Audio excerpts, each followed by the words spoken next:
خارپور میں صفائی کے لیے ملنے والے بجٹ کی رقم افسران نے خرد بورد کر دی، جبکہ عملہ صفائی گھر بیٹھ کر تنخواہیں وصول کرنے لگا، جس سے جگہ جگہ سیوریج کا پانی اور کوڑا کرکٹ کے ڈھیر نظر آتے ہیں۔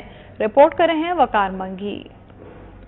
اور آرائش کے خواب دکھانے والے حکمرانوں نے عوام کو کیا دیا ہے وہ تو پورا ملک جانتا ہے۔ ملک بھر کے ہر گھر میں بے چینی اور آگ لگی پڑی ہوئی ہے۔ عوام خدا کے سہارے جی رہا ہے، باقی سیاسی حکمرانوں نے تو ظلم کرنے کی کوئی کسر نہیں چھوڑی۔ مغفرت اور برکتوں کا مہینہ ماہ رمضان آنے کے باوجود بھی سیاسی حکمران ملک بھر میں صفائی کے نظام کو بھی بہتر نہ کر سکے۔ وزیر اعلیٰ سندھ منظور وسان ایم این نفیسہ شاہ اور ایم این نواب خان کے اپنے حلقے خیرپور شہر میں سالوں سے گندگی کے ڈھیر اور گندے پانی کے دریا بہ رہے ہیں۔ ضلع بھر کے ٹی ایم اوز کو ماہوار صفائی کے لیے ملنے والی بجٹ وزیر اعلیٰ ہاؤس پر خرچ کر کے باقی بچے پیسے آفیسر ضبط کر جاتے ہیں۔ صفائی عملے کو ماہوار تنخواہیں نہ ملنے پر ملازمین ہر مہینے احتجاج اور دھرنے لگاتے ہیں، پھر ان کو آدھی تنخواہیں دی جاتی ہیں۔ اسی وجہ سے صفائی والے ملازمین نے مہینوں سے صفائی کرنے سے بائیکاٹ کر دیا ہے۔ ضلع بھر کے ٹی ایم اوز نے بتاتے ہوئے کہا کہ ملازمین کو تنخواہیں کہاں سے دیں، جو بھی پیسے آتے ہیں وزیر اعلیٰ ہاؤس پر خرچ کر دیتے ہیں۔ اس ملازمین نے کہا کہ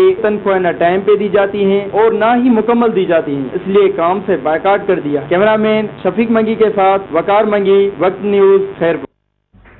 خبروں کا سلسلہ جاری ہے، لیں گے ایک بریک۔